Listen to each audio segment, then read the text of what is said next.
Hello friends, मैं रवि स्वागत करता हूं अपने चैनल रवि स्टडी जोन में। तो दोस्तों, ये मेरा प्रैक्टिस सेट सेकंड है नॉन टेक्निकल का। इसके पहले मैंने एक और प्रैक्टिस सेट अपलोड किया है। अगर आप लोगों ने नहीं देखा है तो प्लेलिस्ट में जाकर उस प्रैक्टिस सेट को भी देख लीजिए। प्लेलिस्ट का नाम होगा आपका UPSSC नॉन टेक्निकल टारगेट 2018। ठीक है, अगर आप लोग नहीं देखे हैं तो उस वीडियो को भी जाकर देख लीजिए। ये हमारा सेकेंड वीडियो है। ठीक है, और जो लोग पहली बार विजिट कर रहे हैं हमारे चैनल को, वो प्लीज़ सब्सक्राइब कर दें, लाइक कीजिए और शेयर कीजिए। ठीक है, तो चलिए क्वेश्चन की ओर चलते हैं।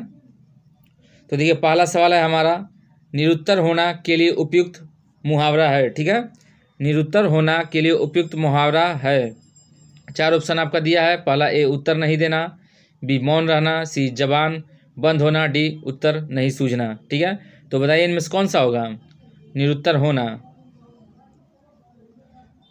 तो देखिए, इसमें होगा आपका ऑप्शन सी, जबान बंद होना। ठीक है, चलिए नेक्स्ट देखिए अगला क्वेश्चन। आकाश पाताल के बीच लगने वाला चिन्ह कौन सा है? जो ये चिन्ह है, ये जो चिन्ह लगा हुआ है आकाश पाताल के बीच में, इस चिन्ह को क्या कहते हैं? ए, अल्प विराम चिन्ह। बी, विस्मयादि बोधक चिन्ह।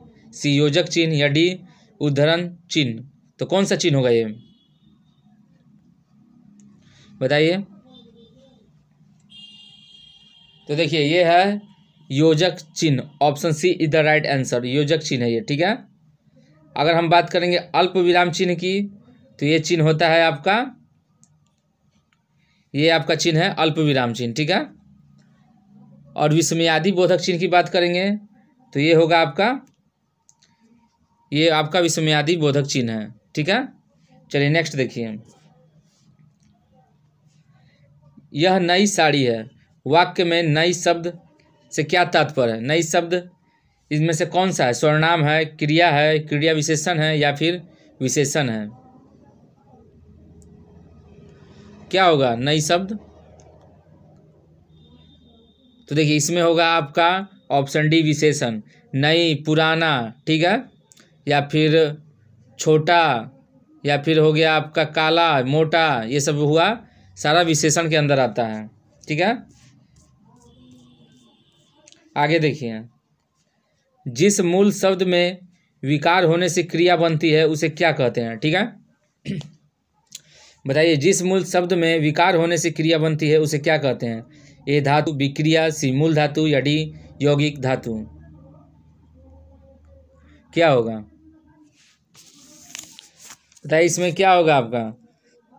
तो इसमें होगा आपका ऑप्शन ए, धातु। ठीक है, अब धातु किसे कहते हैं? तो देखिए, मूल शब्द को धातु कहते हैं। ठीक है, धातु में ना प्रत्यय जोड़ने से क्रिया बनती है। ठीक है, ना प्रत्यय जोड़ने से वो क्या करती है? क्रिया बन जाती है। आगे देखिए, नेक्स्ट क्वेश्चन है, सही शब्द है। 4 ऑप्शन दिया गया है, इसमें आपको सही शब्द बताना है। ए, ईस्या। बी, ईस्या।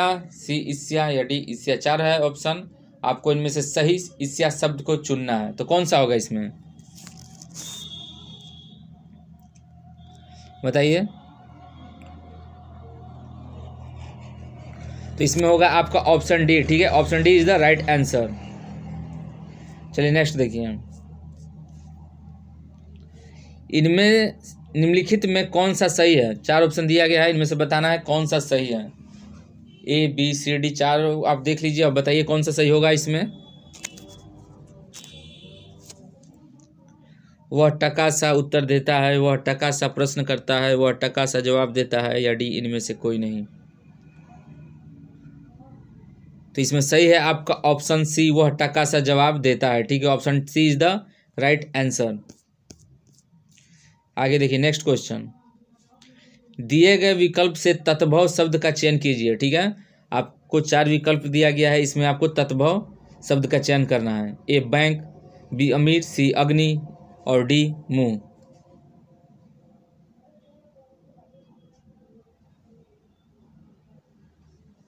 तो क्या होगा?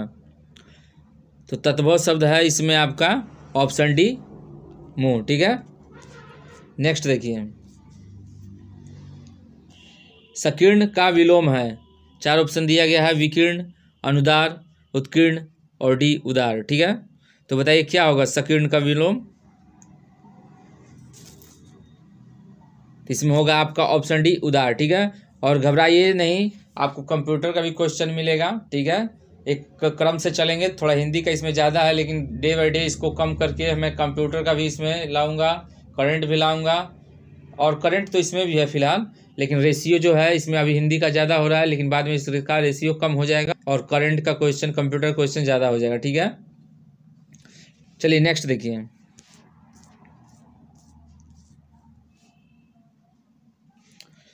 मूढ़ चेता का अर्थ व्यंजक होगा। ए मूर्ख, बी दूसरों को मूर्ख बनाने वाला, सी मूर्ख जो बाद में चतुर बन गया हो, या डी आलसी। तो बताइए इसमें कौन सा सही होगा आपका।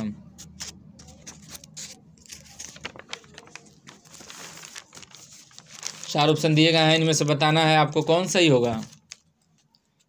तो देखिए इसमें होगा आपका option C is the right answer, मूर्ख जो बाद में चतुर बन गया हो। ठीक है, इसे हम मूढ़ चेता कहते हैं। नेक्स्ट देखिए अगला क्वेश्चन, निम्नांकित में कौन सा वाक्य सही है। चार ऑप्शन आपको दिया गया है, इसमें बताना है कौन सा वाक्य सही है। ए तमाम देश भर में बात फैल गई, बी देश भर में बात फैल गई, सी पूरे देश भर में बात फैल गई, या डी संपूर्ण देश भर में बात फैल गई। इनमें से कौन सा वाक्य शुद्ध है। तो बताइए कौन सा वाक्य शुद्ध है। तो इसमें होगा आपका ऑप्शन बी देश भर में बात फैल गई, ये आपका वाक्य सही है। इसके अलावा तीन वाक्य आपके गलत हैं। ठीक है,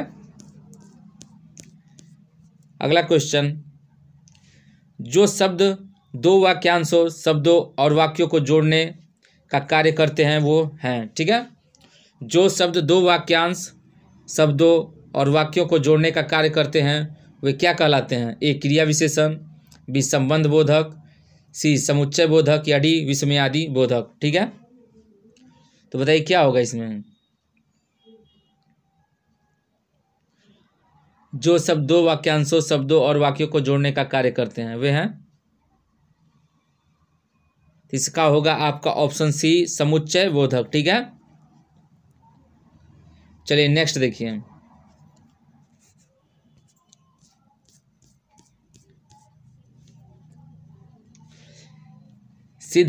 सिद्धांतहीन व्यक्ति के लिए निम्नलिखित में से कौन सी लोकोक्ति आएगी। सिद्धांतहीन व्यक्ति के लिए निम्नलिखित में से कौन सी लोकोक्तियाँ आएंगी। ए खाए तो पछताए, न खाए तो पछताए, बी गंगा गए गंगादास, यमुना गए यमुनादास, सी चिकने घड़े पर पानी नहीं ठहरता, या डी चोर चोरी से जाए पर हेरा फेरी से न जाए। तो बताइए इसमें क्या होगा। सिद्धांतहीन व्यक्ति के लिए, जिस व्यक्ति का सिद्धांत न हो, हीन हो, तो क्या होगा इसमें। इसका आंसर होगा आपका ऑप्शन बी गंगा गए गंगादास, यमुना गए यमुनादास। ठीक है, आई थिंक आपको वीडियो अच्छा लग रहा होगा। अगर अच्छा लगे तो लाइक जरूर कीजिएगा, और सब्सक्राइब नहीं किए हैं तो हमारे चैनल को सब्सक्राइब जरूर कर दीजिएगा। ठीक है, आगे देखिए, निम्नलिखित में कौन सी व्यंजन संधि है। ठीक है, चार ऑप्शन दिया गया है, इसमें आपको व्यंजन संधि पहचानना है। ठीक है, तो बताइए कौन सा व्यंजन संधि होगा आपका। ए विद्या धनालय, बी नमः धनकार, सी वाक धन ईश, या डी महाधन इंद्र। तो इसमें कौन सी व्यंजन संधि है।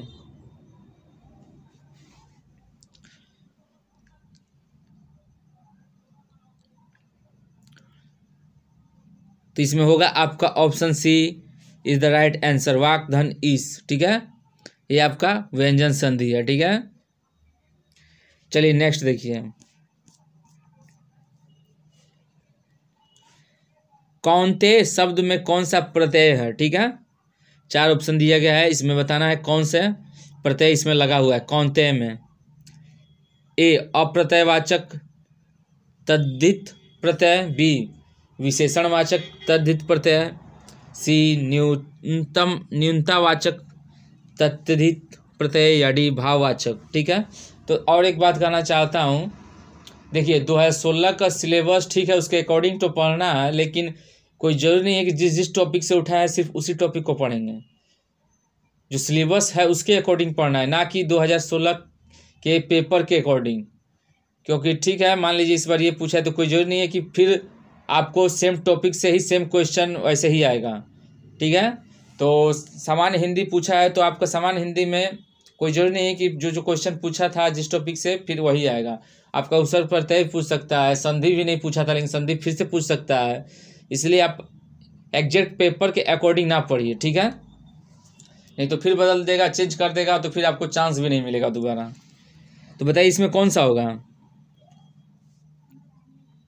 तो देखिए इसमें होगा आपका ऑप्शन ए, अप्रत्ययवाचक तद्धित प्रत्यय। ठीक है, चलिए अगला देखिए, गरीबों को वाक्य में कौन सा कारक है। गरीबों को वस्त्र दो। ए करण कारक, बी कर्म कारक, सी संप्रदान कारक या डी अपादान कारक। ठीक है, 4 ऑप्शन दिया गया है, इसमें आप बताइए गरीबों को वस्त्र दो में कौन सा कारक है।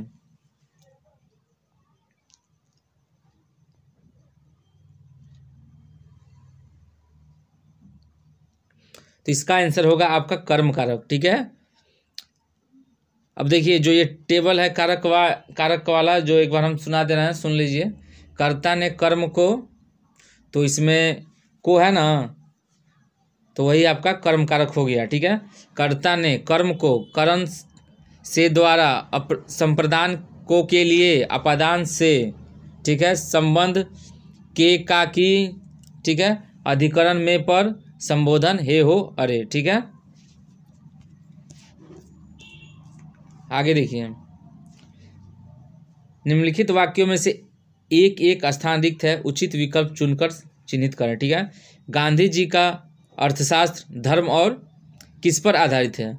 ए प्रशासन, बी अहिंसा, सी न्याय या डी यश। ठीक है, तो बताइए इसमें कौन सा होगा 21 में।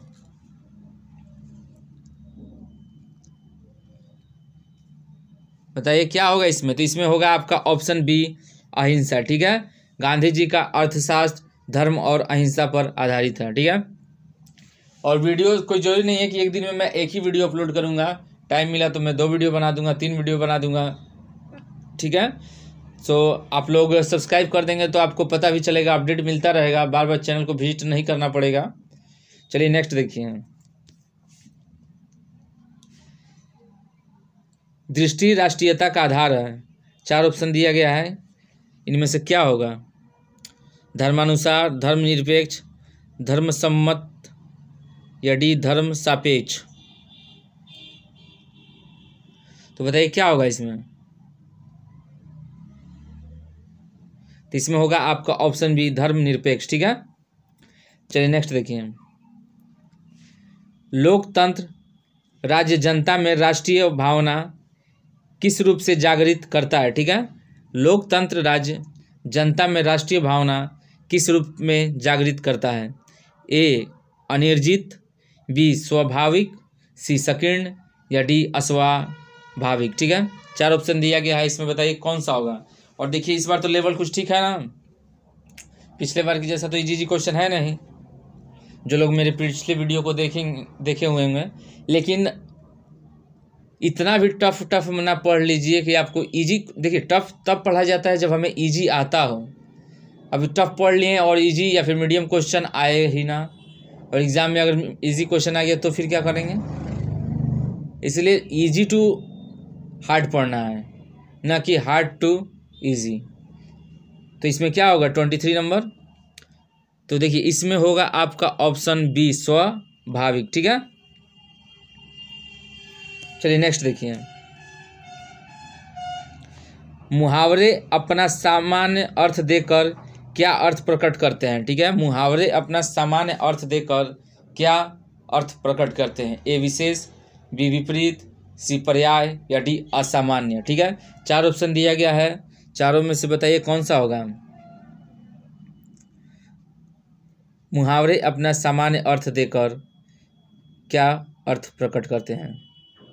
तो देखिए इसमें आपका ऑप्शन सही होगा ए विशेष। ठीक है, मुहावरे अपना सामान्य अर्थ देकर विशेष अर्थ प्रकट करते हैं। ठीक है, नेक्स्ट देखिए, संस्कृत भाषा में हिंदी में बिना परिवर्तन के प्रयुक्त होने वाले शब्द क्या कहलाते हैं? ठीक है, ए तत्भव शब्द, बी तत्सम शब्द, सी देशज शब्द या डी विदेशी शब्द। ठीक है, 4 ऑप्शन दिया गया है, चारों में बताइए कौन सा होगा। संस्कृत भाषा से हिंदी में बिना परिवर्तन के प्रयुक्त होने वाले शब्द क्या कहलाते हैं? क्या होगा इसमें? तो इसमें होगा आपका ऑप्शन बी तत्सम शब्द। ठीक है, तत्सम इज द राइट आंसर।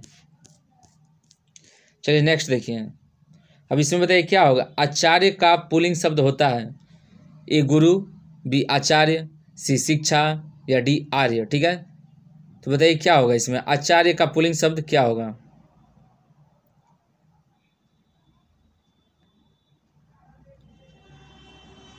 तो इसमें होगा आपका ऑप्शन बी आचार्य। ठीक है, आचार्य का पुल्लिंग शब्द आचार्य होगा। ठीक है,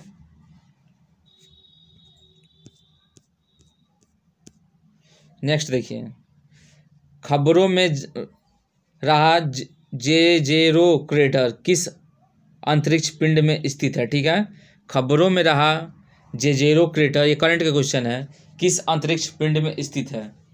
ए क्षुद्र ग्रह, बी मंगल, सी गैनीमोड या डी डेमोस। तो बताइए क्या होगा इसमें?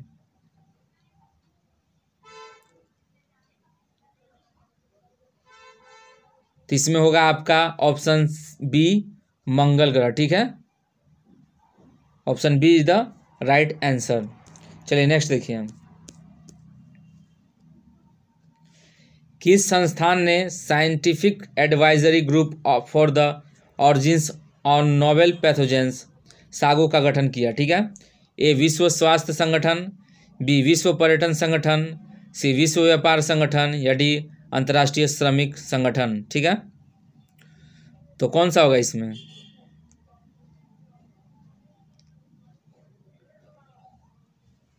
बताइए। तो इसमें होगा आपका ऑप्शन है विश्व स्वास्थ्य संगठन। ठीक है, चलिए नेक्स्ट देखिए हम, फिनटेक हैकथॉन आई स्प्रिट 21 फिनटेक हैकथॉन आई स्प्रिट 21 किस संगठन द्वारा शुरू किया गया है? ए RBI, बी IFSCA, सी NPCI या डी नेस्कॉम। तो बताइए किसके द्वारा यह संगठन शुरू किया गया है? तो इसका आंसर होगा आपका ऑप्शन बी IFSCA। ठीक है, option B is the right answer. चलिए नेक्स्ट देखते हैं, किस राज्य ने मिशन कवच कुंडल नामक एक विशेष कोविड-19 टीकाकरण अभियान शुरू किया है? ठीक है, आपका ऑप्शन है महाराष्ट्र, गुजरात, केरल, छत्तीसगढ़। मिशन कवच कुंडल नामक एक विशेष कोविड-19 टीकाकरण, तो इसका आंसर होगा आपका ऑप्शन है महाराष्ट्र। ठीक है, चलिए नेक्स्ट देखिए, चक्रवात गुलाब के वंशज का कौन सा चक्रवात का ओमान से टकराया है? ठीक है, चक्रवात गुलाब के वंशज का कौन सा चक्रवात ओमान से टकराया है? यहाँ का नहीं होगा सर, चक्रवात ओमान से टकराया है। ए शाहीन, बी फैनी, सी तुकाते या डी बी और सी दोनों। तो क्या होगा इसमें? बताइए। तो इसका आंसर होगा आपका ऑप्शन ए शाहीन। ठीक है, चलिए नेक्स्ट देखिए, अक्टूबर का महीना प्रतिवर्ष इनमें से किसके रूप में मनाया जाता है? ए गणित जागरूकता माह, बी राष्ट्रीय स्ट्रोक जागरूकता माह, सी स्तन कैंसर जागरूकता माह या डी मानसिक स्वास्थ्य जागरूकता माह। ठीक है, अक्टूबर का महीना प्रतिवर्ष इनमें से किसके रूप में मनाया जाता है? तो कौन सा होगा इसमें? इसमें होगा आपका ऑप्शन सी स्तन कैंसर जागरूकता माह। ठीक है, option C is the right answer. चलिए नेक्स्ट देखिए, भारत में किस तिथि को राष्ट्रीय डाक दिवस के रूप में समर्पित किया गया है? ठीक है, भारत में किस तिथि को राष्ट्रीय डाक दिवस के रूप में समर्पित किया गया है? 4 ऑप्शन दिया गया है, 4 में से बताइए क्या होगा आपका।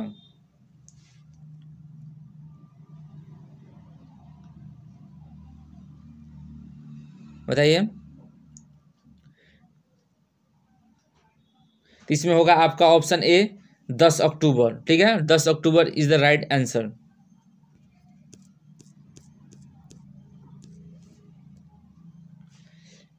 चिकित्सा के लिए 2021 के नोबेल पुरस्कार के विजेता का नाम बताइए। 4 ऑप्शन है, इसमें बताइए कौन सा होगा। चिकित्सा के लिए 2021 के नोबेल पुरस्कार के विजेता का नाम बताना है। ए हार्वे जे अल्टर आप और Michael W Young, B William C Campbell और Edward Moser, C David Julius और अदेम पटाउटियन, या डी मारियो कैपेची और रिचर्ड एक्सेल। ठीक है, 4 ऑप्शन दिया गया है, बताइए कौन होगा इसमें चिकित्सा के लिए 2021 के नोबेल पुरस्कार के विजेता। तो कौन सा होगा इसमें? इसका आंसर होगा आपका ऑप्शन सी डेविड जूनियस और अदेम पटाउटियन। ठीक है, option C is the right answer. Next देखिए, डुरंड कप 2021 किस टीम ने जीता? A FC Bengaluru, B FC Army Red, C FC Goa, या डी एफसी मोहम्मदान। ठीक है, तो बताइए कौन सा होगा इसमें सही। इसका आंसर राइट होगा आपका ऑप्शन। तो देखिए इसमें कौन सा सही होगा। तो इसमें होगा आपका option B is the right answer, FC Army Red. ठीक है, ऑप्शन बी सही होगा। चलिए नेक्स्ट देखिए,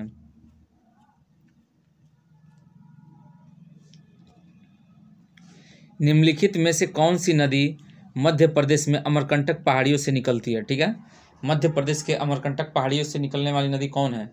ए पेरियार, बी रवि, सी नर्मदा, डी गोमती। ठीक है, तो कौन सा होगा इसमें बताइए। अमरकंटक के पहाड़ियों से निकलती है, तो इसमें होगा आपका option 3 is the right answer, Narmada. ठीक है, चलिए नेक्स्ट देखिए, और कुछ पॉइंट देख लेते हैं एक्स्ट्रा फैक्ट। नर्मदा नदी मैकाल पर्वत माला के अमरकंटक पहाड़ी से निकलती है। ठीक है, नर्मदा नदी मैकाल पर्वतमाला के अमरकंटक पहाड़ी से निकलती है। यह मध्य भारत की एक प्रमुख नदी है। नर्मदा नदी भारत की एकमात्र नदी है जो विभ्रंश यानी कि रिफ्ट घाटी में बहती है।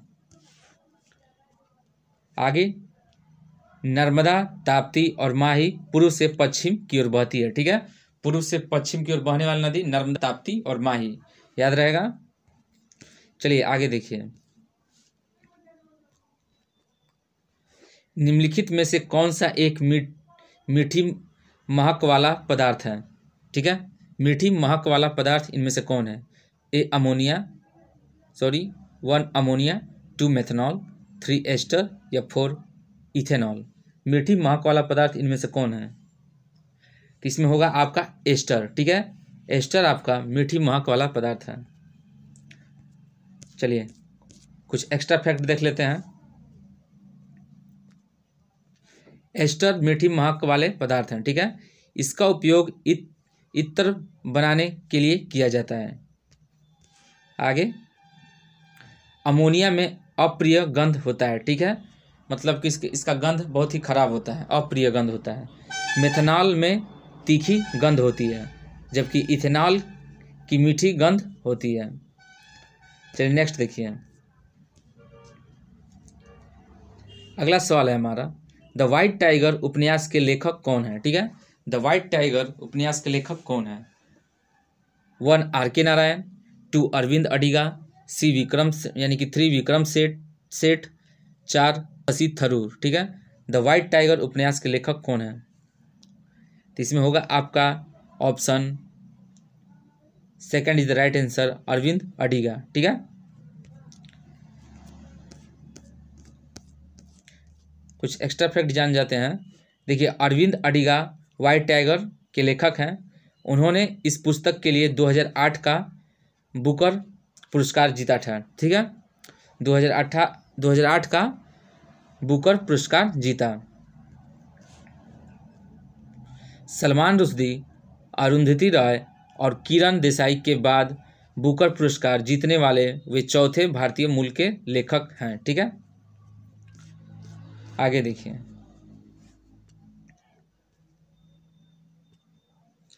अगला क्वेश्चन है हमारा, धातुएं जब एक और धातु से टकराती है तो वे बजने वाली ध्वनि उत्पन्न करती है, क्योंकि वे है क्या? एक ऑप्शन नंबर 1 आघातवर्धनीय, सेकंड है आपका तन्य, 3 है ध्वन्यात्मक और 4 है चमकदार। ठीक है, तो क्या होगा इसमें? एक धातु दूसरे धातु से टकराती है तो ध्वनि उत्पन्न करती है, वे है तो है आपका ध्वन्यात्मक। Option 3 is the right answer. ठीक है, चलिए नेक्स्ट देखिए, उसके बारे में कुछ जान लीजिए।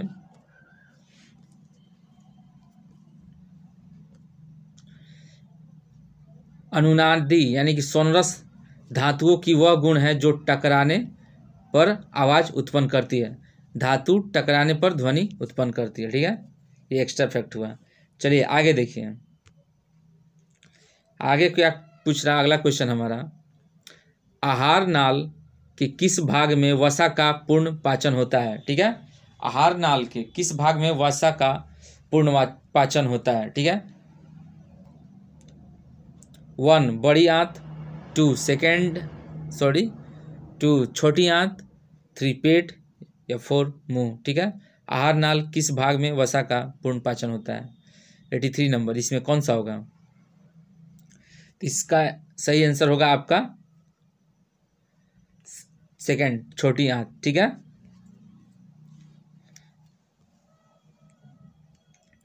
देखिए वसा का पाचन छोटी आंत में होता है, जहां एंजाइम लाइपेज फैटी एसिड और ग्लिसरॉल में तोड़ देता है। ठीक है, वसा के पाचन की प्रक्रिया पित्त द्वारा सहायता प्राप्त होती है, जो वसा को छोटे छोटे टुकड़ों में तोड़ देती है, जिस पर लाइपेज आसानी से कार्य करता है। ठीक है, अंततः वसा को फैटी एसिड और ग्लिसरॉल में परिवर्तित किया जाता है। ये सब वसा और प्रोटीन के छोटे पैकेज के रूप में अवशोषित होते हैं। ठीक है, चलिए नेक्स्ट क्वेश्चन देखिए, मीनामाता कन्वेंशन किस मुद्दे से निपटने के लिए हस्ताक्षरित है? ठीक है, मीनामाता कन्वेंशन किस मुद्दे से निपटने के लिए हस्ताक्षरित है? 1 परमाणु विकिरण, 2 ओजोन गैस, 3 CFC और HFC या 4 मरकरी। ठीक है, तो बताइए 96 नंबर क्वेश्चन, इसमें कौन सा सही होगा?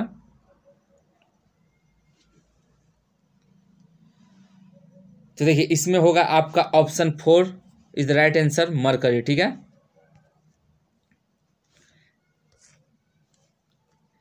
देखिए पारे पर मीनामता यानी कि मीनामता सम्मेलन अगस्त 2017 को हस्ताक्षरित एक वैश्विक संधि है। ठीक है, यह संधि मानव स्वास्थ्य और पर्यावरण की पारे के प्रतिकूल प्रभाव से रक्षा के लिए एक वैश्विक संधि है।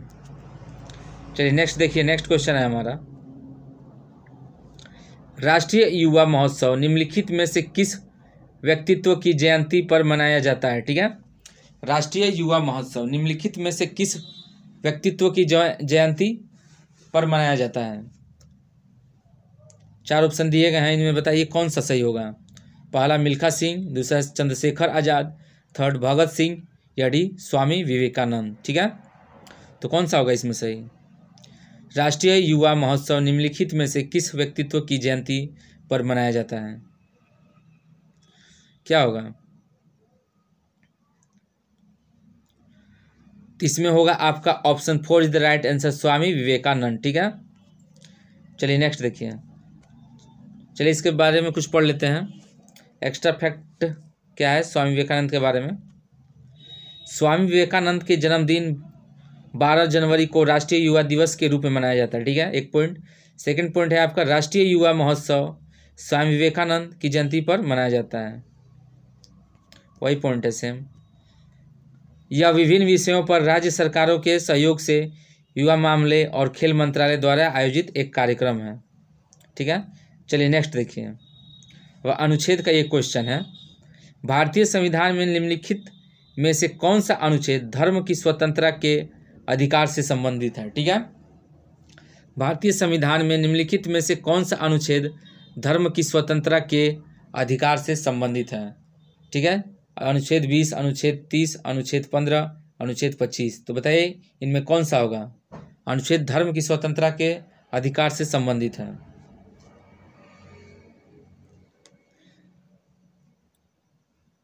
तो इसमें होगा आपका option 4 is the right answer, अनुच्छेद 25। ठीक है, आइए कुछ एक्स्ट्रा फैक्ट जान जाते हैं इसके बारे में। तो देखिए, अनुच्छेद 25 भारतीय संविधान के भाग 3 के तहत अनुच्छेद 25 का संबंध भारत में धर्म की स्वतंत्रता से है। ठीक है, और भाग 3 में 6 मौलिक अधिकार हैं। पहला आपका है समता का अधिकार, अनुच्छेद 14 से 18। दूसरा आपका स्वतंत्रता का अधिकार, अनुच्छेद 19 से 22। तीसरा है आपका शोषण के विरुद्ध अधिकार, अनुच्छेद 23 से 24। फोर्थ है आपका धार्मिक स्वतंत्रता का अधिकार, अनुच्छेद 25 से 28, जो कि क्वेश्चन में है। ठीक है, जो कि क्वेश्चन में है। इसके बाद है फिफ्थ आपका सांस्कृतिक व शिक्षा का अधिकार, अनुच्छेद 29 से 30। और लास्ट है आपका संवैधानिक उपचारों का अधिकार, अनुच्छेद 32। ठीक है, तो सारा अनुच्छेद इंपॉर्टेंट है, ये आप याद कर जाइएगा। ठीक है, चलिए नेक्स्ट देखिए। भारत और पाकिस्तान के बीच किस वर्ष शिमला समझौते पर हस्ताक्षर किए गए थे? ए 1970, बी 1972, सी 1974 या डी 1976। ठीक है, तो बताइए कौन सा होगा इसमें सही?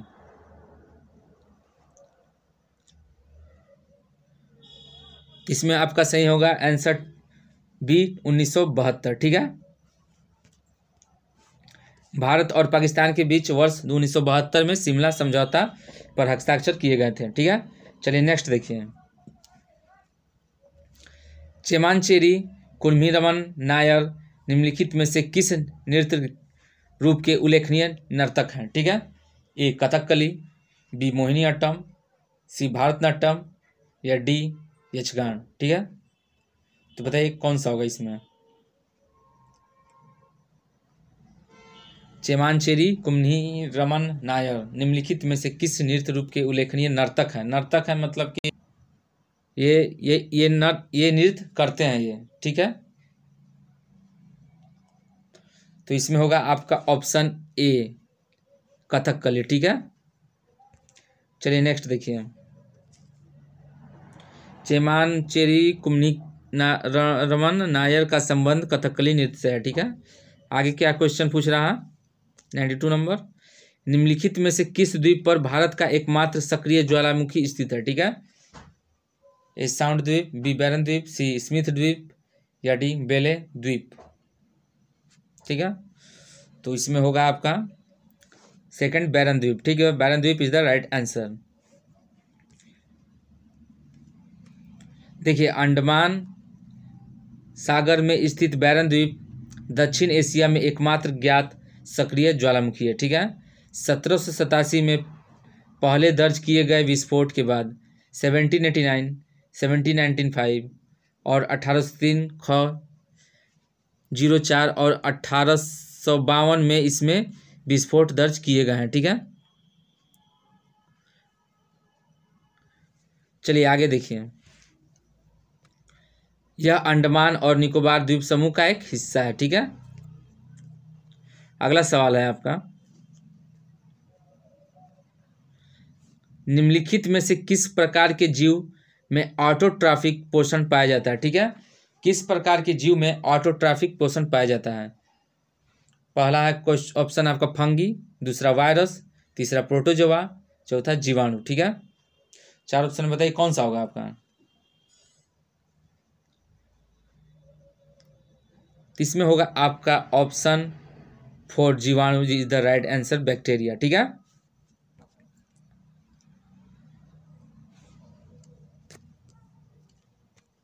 देखिए ऑटोट्रॉफिक पोषण एक ऐसी प्रक्रिया है जिसमें जीव सूरज की उपस्थिति में पानी कार्बन डाइऑक्साइड और खनिज लवण जैसे सरल अकार्बनिक पदार्थों से अपना भोजन बनाता है। ठीक है। सेकंड पॉइंट है आपका पौधे हरे और लाल शैवाल और बैक्टीरिया जैसे साइनोबैक्टीरिया को ऑटोट्रॉफ के उदाहरण में माना जाता है। ये आपके ऑटोट्रॉफ के उदाहरण है, पौधे हरे और लाल शैवाल और बैक्टीरिया ऑटोट्रॉफ के उदाहरण है। चलिए नेक्स्ट देखिए, botanical survey of India BSI का हेडक्वार्टर किस शहर में स्थित है? असम, नई दिल्ली, कोलकाता, भोपाल। बताइए कौन सा होगा? इसमें आपका सही आंसर होगा कोलकाता। ठीक है।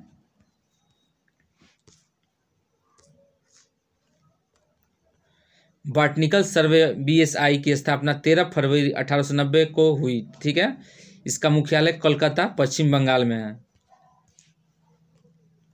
BSI देश की पादप संपदा के सर्वेक्षण, अध्ययन, उपयोग और संरक्षण में लगी हुई है। ठीक है। चलिए नेक्स्ट देखिए, किस pH मान पर दांत सड़ने लगता है? 11.2, 6.5, 5.5, 7.5। किस pH मान पर दांत सड़ने लगता है?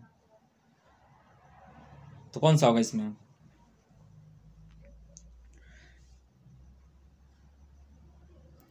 तो इसमें होगा आपका option 3 is the right answer, 5.5। ठीक है। 5.5 pH मान पर आपका दांत सड़ने लगता है। ठीक है। 7 से कम pH मान, जो pH होगा लेस देन 7 होगा तो क्या होता है? ये एसिडिक होता है। और pH मान जब pH जो होगा वो ग्रेटर देन 7 से होगा तो ये हमारा बेसिक कहलाता है, क्षारीय। और ये आपका अम्लीय कहलाता है जब pH मान 7 से कम होता है, और 7 के बराबर होता है तो उदासीन कहलाता है। ठीक है। आगे देखिए, चलिए नेक्स्ट देखिए, निम्नलिखित में से कौन सा खेल भारत में उत्पन्न हुआ? ठीक है। भारत में उत्पन्न हुआ कौन सा खेल? टेनिस, शतरंज, स्केटिंग, स्नूकर। टेनिस, शतरंज, स्केटिंग, स्नूकर। तो इसमें होगा आपका ऑप्शन बी, शतरंज। ठीक है। देखिए, सबसे अधिक देखे जाने वाले शतरंज खेल की उत्पत्ति 6वीं शताब्दी में भारत में हुई थी।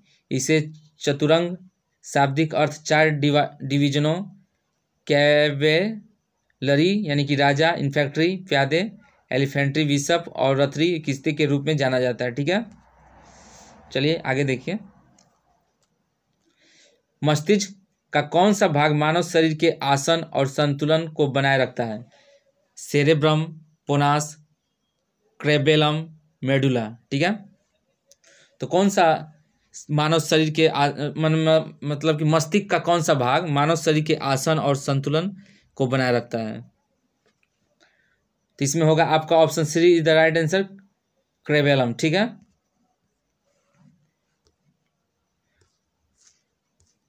देखिए, जो हमारा सेरेब्रम के तहत स्थित है, कार्य क्या है इसका? मांसपेशियों के संचलन को समन्वित करता है और शरीर का ढांचा और संतुलन को बनाए रखता है। सेरेब्रम का क्या कार्य है? यह मस्तिष्क का सबसे बड़ा हिस्सा है। इसका कार्य क्या है? तो इसका कार्य है हमारे सभी स्वैच्छिक कार्यों, साथ ही साथ हमारी सोच, दृष्टि, श्रवण आदि को नियंत्रित करता है। ठीक है। अगला है हमारा पोन्स ब्रेनस्टेस का सबसे बड़ा हिस्सा है। ठीक है। इसका कार्य क्या है? उत्तेजना, श्वसन प्रक्रिया, बेहतर प्रेरक, नियंत्रण, संतुलन, मांसपेशियों की रंगत और स्कैंडियन चक्र सहित संवेदी कार्य। ठीक है। आगे देखिए, अशोक स्तंभ में उत्कीर्ण किए हुए शेर का मुख, जिसे भारत सरकार द्वारा राष्ट्रीय प्रतीक के रूप में अपनाया गया है, किस जगह के संग्रहालय में स्थित है? ठीक है। किस जगह के संग्रहालय में स्थित है? अशोक स्तंभ में उत्कीर्ण किए हुए शेर का मुख, जिसे भारत सरकार द्वारा राष्ट्रीय प्रतीक के रूप में अपनाया गया है, किसके संग्रहालय में संरक्षित है? ए कुशीनगर, बी सारनाथ, सी कन्नौज, डी लुम्बिनी। तो इसका आंसर होगा आपका ऑप्शन बी सारनाथ। ठीक है, भारत सरकार द्वारा सारनाथ स्थित शेर मुख वाले चिन्ह को 24 जनवरी 1950 को राजकीय चिन्ह के रूप में मान्यता दी गई थी। ठीक है, आगे देखिए,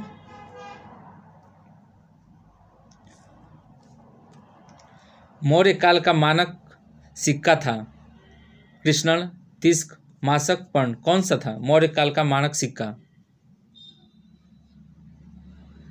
इसमें होगा आपका option D is the right answer, पर्ण। ठीक है, तो दोस्तों ये मेरा लास्ट क्वेश्चन था। अगर अच्छा लगे तो लाइक जरूर कीजिएगा, और चैनल पे अगर आप पहली बार विजिट कर रहे हैं तो हमारे चैनल को सब्सक्राइब जरूर करिएगा। ठीक है, और इसका पीडीएफ चाहिए होगा तो मैं पीडीएफ आपको सेंड कर दूंगा, हमारे नंबर पे आप व्हाट्सअप कीजिएगा, और इस नंबर पे मैं आपको पीडीएफ सारे जीके का भेज दूंगा, और आपको 49 रुपीज़ पे करना होगा। ठीक है, टिल एग्ज़ाम तक 28 जनवरी तक जितना भी मैं नॉन टेक्निकल का वीडियो अपलोड करूंगा सारे पीडीएफ आपको मिलेंगे। ठीक है, और ये हमारा नंबर है 7905858807। ठीक है, तो मिलते हैं अगले वीडियो में, धन्यवाद।